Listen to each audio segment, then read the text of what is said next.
Hi everyone! I'd like to address some of the controversy regarding my recent video, The Press versus the Trump Administration. In that video, I showed this image comparing the crowd size of Barack Obama's 2009 inauguration to the crowd size at Donald Trump's inauguration in 2017. And I received a lot of comments about it. Only a minute and 30 seconds in, and I'm questioning your honesty. That picture from Trump's inauguration was hours before it started. I cannot believe that you did not know that. Totally dishonest comparison. You're questioning my honesty? What would I have to gain from lying? I'm really disappointed you get info from the left and regurgitate it. You know better. Well, you should know better. I had to downvote your video because you used wrong inauguration picture. No, not to downvote! This has been debunked so many times, I can't believe you fell for this shit. I guess sometimes Andrew falls for fake news too. Damn you, fake news. Damn you!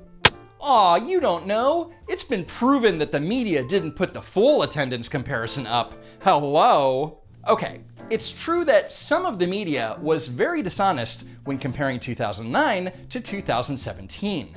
For example, outlets like CBS News put out stories saying that Trump had told the New York Times that his inauguration would have unbelievable, perhaps record-setting turnout.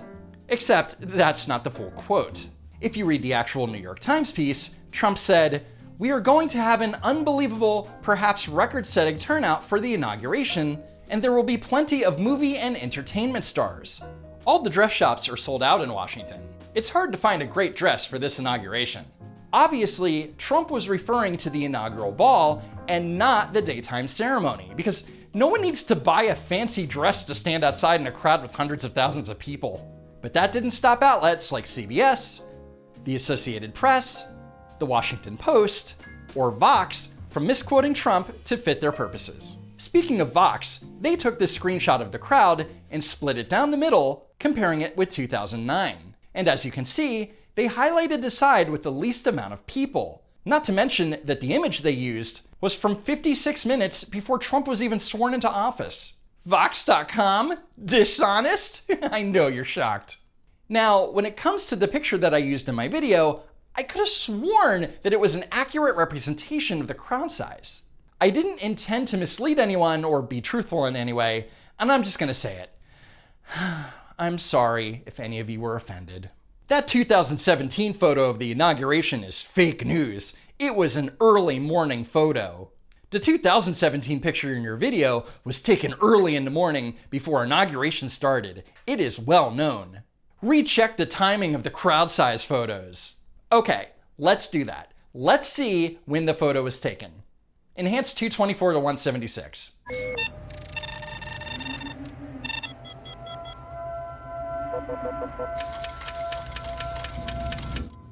Huh, it sure seems like I used the correct photo, because when you zoom in on the image and you look at the big screen TVs, you can see that Trump is giving his inauguration speech. And according to Lucas Jackson of Reuters, the photo was taken at 12:01 p.m., which would be the start of Trump's speech. In other words, it wasn't an early morning photo, and it wasn't taken hours before the inauguration started. I'm glad we could put this whole controversy to rest. Whoa.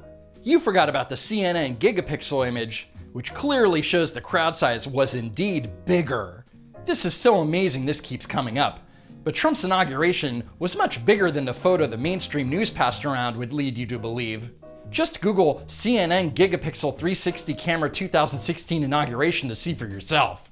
These comments are referring to a gigapixel photo posted on CNN.com. It's a high-resolution panoramic image where you can zoom in on the president giving his speech. And you can see some of the attendees, including Congressman Devin Nunes, being forced to sit next to Congressman Adam Schiff. It's almost like he knew what was coming. And there's Congressman Joe Crowley, who probably made the same exact face when he lost his House seat to Alexandria Ocasio-Cortez.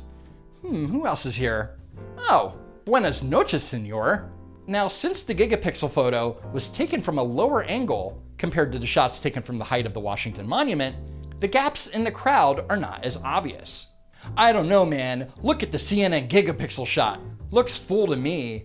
But if you zoom in, you can see plenty of gaps, so how is telling me to look at the gigapixel photo proving that I was wrong? Please show the pictures from the reverse view when Trump was speaking and show me those gaps. Okay, here's a live stream of Trump making his speech at 1:04 p.m., and here is a reverse view showing the gaps. Bruh, the pic you use of Trump's inauguration is from early in the day when people were still arriving, not after the inauguration started. My source: when this happened, I paused the live stream as soon as it turned to the crowd and looked. It wasn't sparse like that. I distinctly noticed that. But it depends where you paused it. Here, the camera is high enough off the ground to show the gaps in the crowd, but with other camera angles, the gaps barely show up, if at all. And finally, you can see the density of the crowd in this time-lapse video. Right here was the crowd at its peak, and here's where people started to leave, marking the end of the ceremony. But believe what you want, I don't know. Ultimately, the crowd size is meaningless. You know what does matter though? Trump winning the Electoral College in 2016, and as much as they tried, they can never take that away. With that said, be sure that you're registered to vote, because otherwise, the media will publish 1,000 articles comparing the crowd at Trump's inauguration to Joe Biden's. And if that happens, Lord help us all.